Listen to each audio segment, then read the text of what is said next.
तो आपका स्वागत है अपने प्यार से YouTube channel real education class 10th में।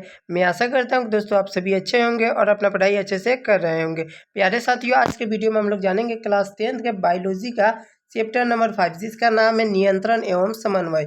प्यारे साथियों, आज हम लोग नियंत्रण एवं समन्वय का ऑब्जेक्टिव क्वेश्चन को देखेंगे। इसमें जितना भी ऑब्जेक्टिव क्वेश्चन हो सकता है पूरा का पूरा ऑब्जेक्टिव क्वेश्चन देखेंगे और अच्छा से एक तैयारी करेंगे और यहीं याद भी करा देंगे। और एकदम राइट आंसर है, जो भी हम उत्तर बताएंगे एकदम सही। और जो भी क्वेश्चन हम बता रहे हैं वो 100% है कि गारंटी है 100% कि यही आपके बोर्ड एग्जाम में आएगा। कोई भी दूसरा क्वेश्चन नहीं आ सकता है, ये गारंटी है कि 100% यही का यही आएगा। तो आप सभी से निवेदन है कि आप इस क्लास को शुरू से लेकर अंत तक जरूर से बने रहिएगा। अगर आप हमारे चैनल पर नए हैं तो चैनल को सब्सक्राइब कर दीजिएगा और साथ में बेल आइकन को ऑल पे सेट कर दीजिएगा, जिससे आने वाली वीडियो का नोटिफिकेशन सबसे पहले आप तक पहुंचे। प्यारे साथियों, अगर आपको ये वीडियो पसंद आया तो वीडियो को भी लाइक कीजिएगा और अपने दोस्तों के पास भी ज़्यादातर शेयर कीजिएगा। आइए प्यारे साथियों, बिना देर के इस क्लास को हम लोग शुरू करते हैं। देखिए, आपका प्रश्न संख्या 1 क्या कर रहा है कि हार्मोन स्रावित होता है। हार्मोन कैसे स्रावित होता है? अंत स्रावी ग्रंथि से, बहिःस्रावी ग्रंथि से, नलिका ग्रंथि से, या फिर इनमें से किसी से भी नहीं। हार्मोन, प्यारे बच्चों याद रखिएगा, हार्मोन जो स्रावित होता है वो अंतःस्रावी ग्रंथि से क्या होता है?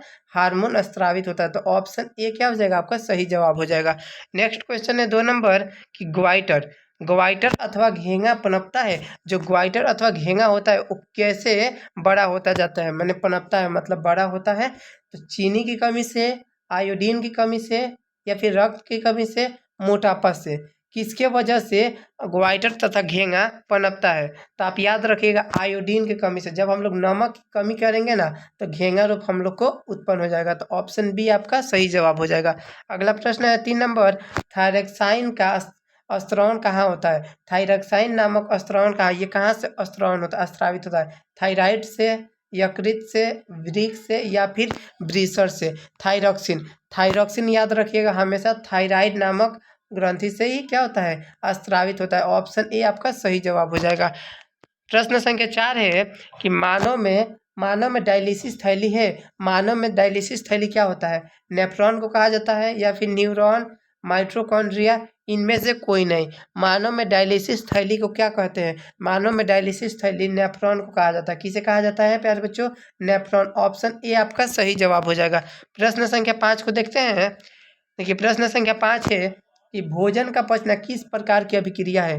हमारे शरीर में भोजन का पचना कौन सी अभिक्रिया है? तो याद रखिएगा, उपचयन। कौन सा? उपचयन। ऑप्शन ए आपका सही जवाब हो जाएगा, उपचयन अभिक्रिया। अगला प्रश्न है आपका 6 नंबर कि कौन सा पादप नियंत्रण फल बेचने वालों द्वारा उपयोग किया जाता है? ऐसा कौन सा पादप नियंत्रण है जो फल बेचते हैं उनके द्वारा उपयोग किया जाता है? एब्रसिस अम्ल, जिब्रेलिन अम्ल, इथालिन अम्ल, या फिर ऑक्सिन अम्ल? कौन सा अम्ल जो है फल बेचने वालों के लिए उपयोग, कौन सा पादप जो है फल बेचने वालों के लिए उपयोग में लाया जाता है? तो याद रखिएगा, इथाइलिन। इथाइलिन अम्ल जो होता है नियंत्रण होता है, यह फल बेचने वाले उपयोग करते थे। क्या करते हैं? जो फल बेचते हैं ये इसका उपयोग करते हैं, इथाइलिन। अगला प्रश्न है 7 नंबर, वह संरचना जो उद्दीपन की पहचान कराती है कहलाती है। वह संरचना जो उद्दीपन की पहचान कराती है वो क्या कहलाती है? ग्राही, प्रभावक, उत्तरदायित्व, या फिर बेचैनी? जो उद्दीपन को पहचान कराती है, उद्दीपन को उत्पन्न कराती है, उसे क्या कहते हैं? तो ग्राही कहते हैं। क्या कहते हैं प्यारे साथियों? ग्राही। ऑप्शन ए क्या हो जाएगा? आपका सही जवाब हो जाएगा। नेक्स्ट क्वेश्चन है 8 नंबर आपका कि निम्नलिखित में कौन सी एक अंतःस्रावी और बाह्यस्रावी ग्रंथि 2 प्रकार की होती है? ऐसा कौन सा ग्रंथि है जो अंतःस्रावी ग्रंथि भी होती है और बाह्य स्रावी ग्रंथि भी होती है, मतलब दोनों प्रकार के? तो अग्नाशय, या फिर थायराइड, पैराथायराइड, पिट्यूटरी? निम्नलिखित में जो ऐसा कौन सा जो थैली है, मतलब स्रावित और बाह्य स्रावित दोनों प्रकार की होती है? तो 8 का सही जवाब क्या हो जाएगा? ऑप्शन ए सही जवाब हो जाएगा। अग्नाशय क्या होती है? ये अंतःस्रावी ग्रंथि भी होती है और बाह्य स्रावी ग्रंथि भी होती है। ऑप्शन ए इसलिए आपका सही जवाब हो जाएगा। नेक्स्ट क्वेश्चन है 9 नंबर कि कौन सी अंतःस्रावी वृक्क के दोनों ओर ऊपर स्थित है? कौन सी अंतःस्रावी वृक्क के दोनों ऊपर होती है? तो याद रखिएगा, कौन सा? तो ये हो जाएगा एंड्रीनल। एंड्रीनल क्या होता है, वृक्क के दोनों ओर ऊपर ये क्या रहता है, स्थित रहता है। ऑप्शन डी आपका सही जवाब हो जाएगा। नेक्स्ट क्वेश्चन है 10 नंबर।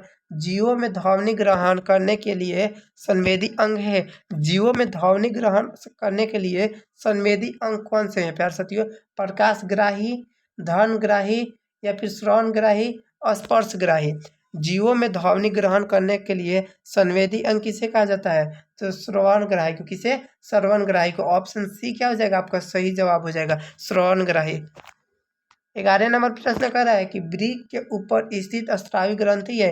जो वृक्क के ऊपर स्थित स्रावी ग्रंथि होती है उसे क्या कहते हैं, प्यूसम ग्रंथि, पीनियल ग्रंथि, अधिक वृषण ग्रंथि या फिर नॉन ऑफ दिस, इनमें से कोई नहीं। तो वृक्क के ऊपर के स्थित जो अंतःस्रावी ग्रंथि होती है उसे क्या कहते हैं, तो उसे कहते हैं अधिवृक्क ग्रंथि। क्या कहते हैं, अधिवृक्क ग्रंथि। ऑप्शन सी आपका सही जवाब हो जाएगा।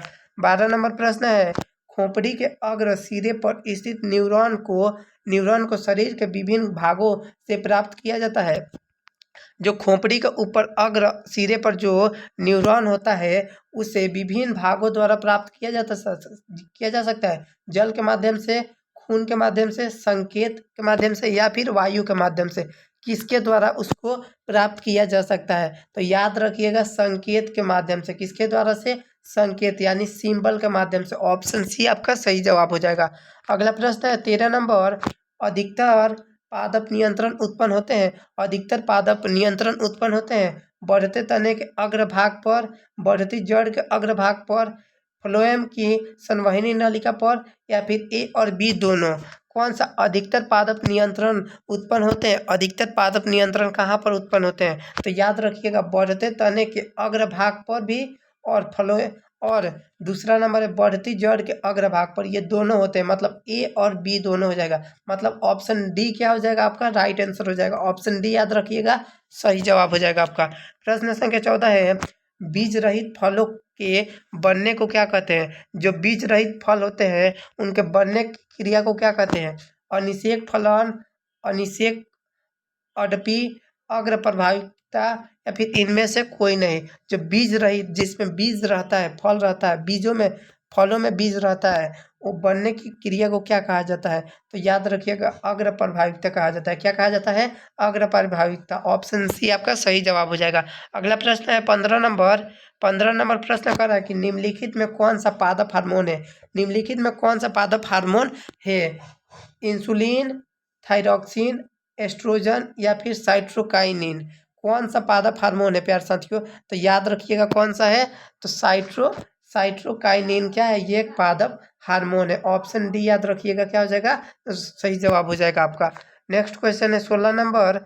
16 नंबर क्वेश्चन को देखिएगा कि शरीर की प्रधान नियंत्रण ग्रंथि किसे कहा जाता है। शरीर की प्रधान नियंत्रण ग्रंथि किसे कहा जाता है, जनन ग्रंथि को, प्यूसम ग्रंथि को या फिर थायराइक्स ग्रंथि, इनमें से कोई नहीं। शरीर की प्रधान नियंत्रण ग्रंथि किसे कहा जाता है, तो याद रखिएगा प्यूसम ग्रंथि। किसे, पीयूष ग्रंथि या फिर प्यूसम ग्रंथि को क्या कहा जाता है, शरीर की प्रधान नियंत्रण ग्रंथि कहा जाता है। प्रश्न संख्या 17 है, दो तंत्रिका कोशिका के मध्य खाली स्थान को क्या कहते हैं। जैसे दो तंत्रिका कोशिका है ना, उसके मध्य जो खाली स्थान है उसे क्या कहा जाता है, दुमिना दुमिका, सिनेटिक दरार या फिर एक्सॉन आवेग। क्या कहा जाता है, दो तंत्रिका कोशिकाओं के मध्य जो बीच में खाली स्थान होता है उसे क्या कहते हैं, तो याद रखिएगा उसे कहते हैं सिनेटिक दरार यानी कि सिनेप्स। उसे क्या कहते हैं, सिनेटिक दरार या फिर सिनेप्स। ऑप्शन बी आपका सही जवाब हो जाएगा। ऑप्शन बी क्या हो जाएगा आपका सही जवाब हो जाएगा। 17 का बी नंबर याद रखिएगा। अगला प्रश्न है 18 नंबर। मस्तिष्क उत्तरदायी होता है। मस्तिष्क किसके लिए हमेशा उत्तरदायी होता है, सोचने के लिए, हृदय संपादन के लिए, शरीर के संतुलन बनाए रखने के लिए, उपयुक्त सभी के लिए। जो हमारा मस्तिष्क होता है वो किसके लिए उत्तरदायी होता है, तो याद रखिएगा मस्तिष्क जो उत्तरदायी होता है वो सोचने के लिए भी होता है, हृदय संपादन के लिए भी, शरीर के संतुलन भी बनाए रखता है, यानी कि उपयुक्त सभी हो जाएगा। क्या हो जाएगा प्यारे बच्चों, उपयुक्त सभी। ऑप्शन डी आपका क्या हो जाएगा, सही जवाब हो जाएगा। अगला प्रश्न है आपका 19 नंबर कि बहुकोशिकीय जीवों में निम्न में से किस प्रकार का समन्वय पाया जाता है। बहुकोशिकीय जीवों में निम्न में से किस प्रकार का समन्वय पाया जाता है, रासायनिक समन्वय, तंत्रिका समन्वय, उपयुक्त दोनों, इनमें से कोई नहीं। कौन सा समन्वय पाया जाता है? बहुकोशिकीय जीवों में कौन सा समन्वय पाया जाता है? तो याद रखिएगा, रासायनिक समन्वय भी पाया जाता है और तांत्रिक समन्वय भी पाया जाता है, यानी कि उपयुक्त दोनों। कौन सा हो जाएगा? ऑप्शन सी आपका क्या हो जाएगा? सही जवाब हो जाएगा, उपयुक्त दोनों पाया जाता है। प्रश्न संख्या 20 है कि तंत्रिका कोशिकाएं कितने प्रकार की होती है? तंत्रिका कोशिकाएं कितने प्रकार की होती है? 1, 2 प्रकार की, 3 प्रकार की या फिर 4 प्रकार की? तंत्रिका जो कोशिकाएं होती है वो कितने प्रकार की होती है? तो याद रखिएगा 3 प्रकार की। कितने प्रकार की प्यारे बच्चों? 3 प्रकार की। ऑप्शन सी आपका क्या हो जाएगा? सही जवाब हो जाएगा। 3 प्रकार की तंत्रिका कोशिकाएं कितने प्रकार की होती है? तो 3 प्रकार की होती है। प्यारे बच्चों, ये 20 आपका ऑब्जेक्टिव क्वेश्चन था जो आपके बोर्ड एग्जाम 2026 के लिए बहुत ही महत्वपूर्ण है। ठीक है ना प्यारे बच्चों, बायोलॉजी का 2026 के लिए यही सब प्रश्न आपके बोर्ड एग्जाम में पूछा जाएगा, तो आप सभी इसको याद कर लीजिएगा। अगर आप इसका पीडीएफ नोट्स लेना चाहते हैं तो मैं बता दे रहा हूँ कि आपको पीडीएफ नोट्स कैसे मिलेगा। सबसे पहले आप इस वीडियो को लाइक कर दीजिएगा।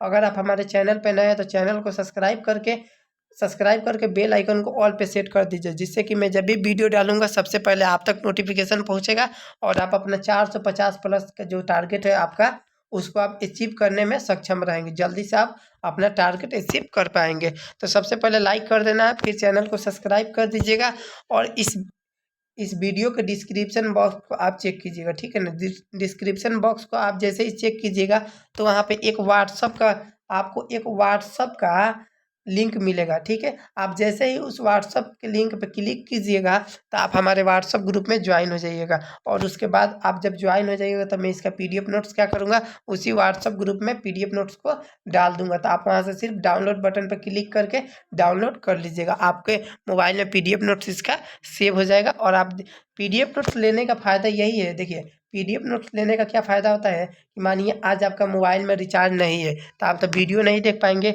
इसलिए क्या होगा, अगर पीडीएफ नोट्स लिए रहेंगे तो आप पीडीएफ नोट्स आपको मालूम है ना, बिना नेट के भी हम लोग पढ़ सकते हैं। तो बिना नेट के भी पढ़ सकते हैं, इसीलिए पीडीएफ नोट्स लेके रखा जाता है कि अगर मोबाइल ना हो या फिर मोबाइल हो और नेट ना हो तो हम लोग पढ़ सकते हैं, या फिर किसी वजह से नेट नहीं चल रहा है तो उसको क्या कर सकते हैं, उस टाइम हम लोग पीडीएफ मतलब कि कम समय में हम लोग क्या कर सकते हैं, ज़्यादा की तैयारी कर सकते हैं। पीडीएफ नोट से कम समय में हम लोग ज़्यादा की तैयारी कर सकते हैं। तो आप लोग व्हाट्सअप ग्रुप में जाके जल्दी से जुड़ जाइए। अगर आपको ये वीडियो पसंद आया तो वीडियो को लाइक कीजिएगा। अगर आप हमारे चैनल पर नए हैं तो चैनल को सब्सक्राइब कीजिएगा। मिलते हैं एक नए वीडियो में, तब तक के लिए जय हिंद, जय भारत।